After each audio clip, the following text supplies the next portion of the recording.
Hey hi, this is Swapnil Salvi from Sahyadri pearl farming Maharashtra. जैसे कि आपने पिछला वीडियो देखा, पर्ल मार्केट के बारे में हमने बताया था। थोड़ी सी अवेयरनेस लानी ज़रूरी है। हमने बताया कि हर बिजनेस का अपना एक टारगेट ऑडियंस होता है और बिजनेस डिपेंड होता है टारगेट ऑडियंस के नीड पे। लेकिन अगर हम लोग बिजनेस को समझने की कोशिश करेंगे, कोई भी बिजनेस अगर आप कर रहे हो, भारत भर में बहुत सारे बिजनेस हो रहे हैं, लेकिन किसी भी बिजनेस में अगर हम लोग टारगेट ऑडियंस की बात करें तो उसको थोड़ा सा समझेंगे। बेसिकली कुछ चीज़ें मैं आपको बताना चाहता हूँ। जैसे कि कोई भी मैन्युफैक्चरिंग यूनिट अगर आप लगाते हो या फिर एज अ फार्मर आप प्रोडक्शन करते हो, तो प्रोडक्शन के बाद उसका एक डिस्ट्रीब्यूटर आता है, डिस्ट्रीब्यूटर के बाद होलसेलर है, होलसेलर के बाद रिटेलर है, फिर उसके बाद कस्टमर। दैट्स द बेसिक फंडा। मतलब अगर आप बिजनेस कर रहे हो तो ये साइकिल से ही मार्केट में प्रोडक्ट सेल हो रहे हैं आज के डेट में।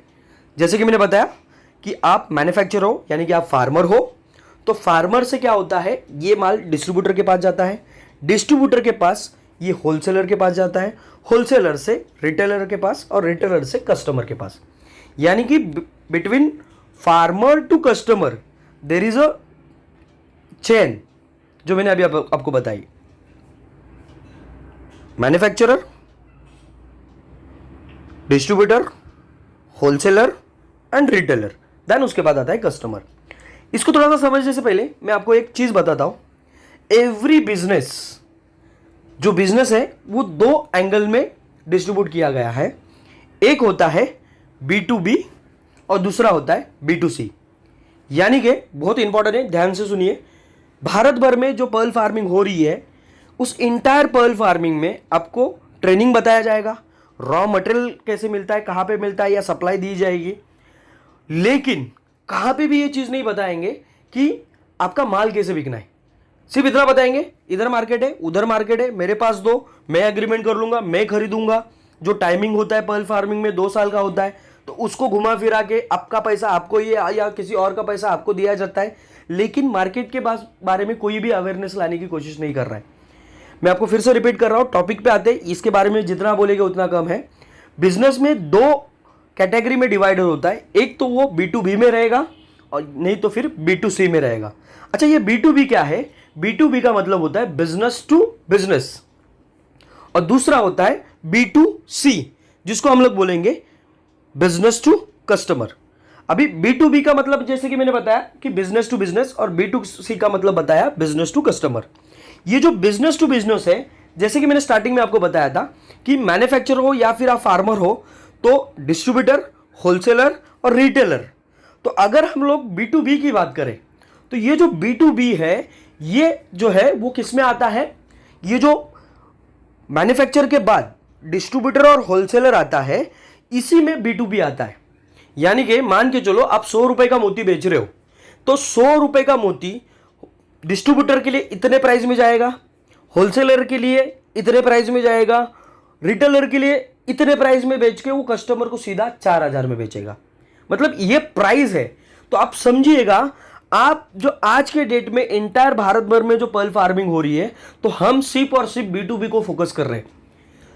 अगर अच्छे बिजनेस इंडस्ट्री में अगर आप बिलोंग कर रहे हो या बिजनेस को समझना चाहते हो या सही में आप बिजनेस करना चाहते हो, तो आपको ये बात समझनी जरूरी है कि कोई भी बिजनेस आज तक, कोई भी बिजनेस, कोई भी प्रोडक्ट वर्ल्ड भर में B2B में सिर्फ सीमित नहीं रहा है।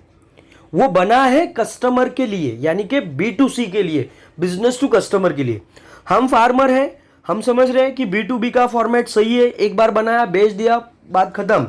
लेकिन इसी को ध्यान देते हुए आपको यह भी देखना है कि बिजनेस टू कस्टमर का प्लेटफॉर्म कहां पे है।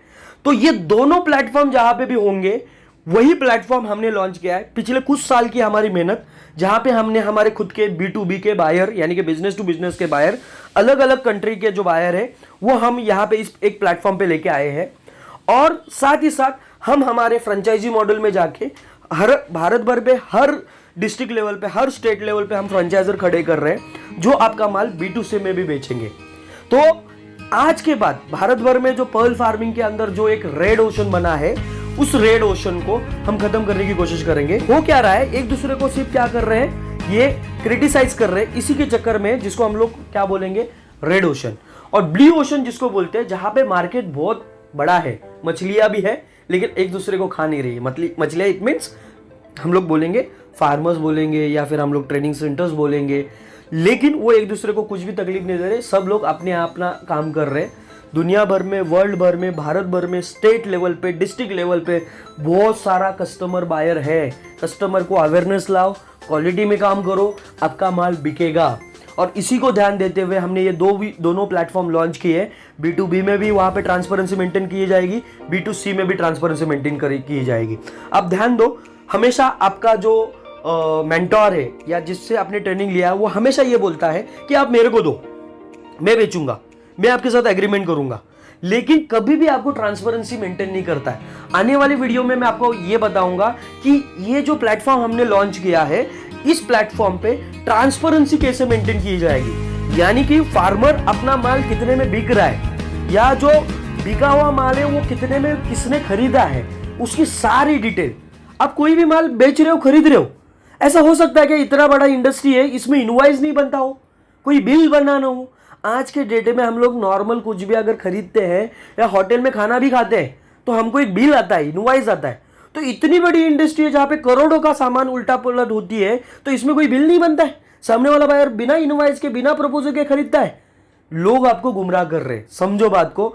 इस इंडस्ट्री को अगर बचाना है तो साथ मिलकर काम करना होगा, ग्रुप फार्मिंग करनी होगी। और जो आने वाले टाइम पे भारत भर में जो मोनोपोली बन रही है, उस मोनोपोली को ब्रेक करना होगा। तो कहां ना कहां पे हम इस इंडस्ट्री को बचाएंगे।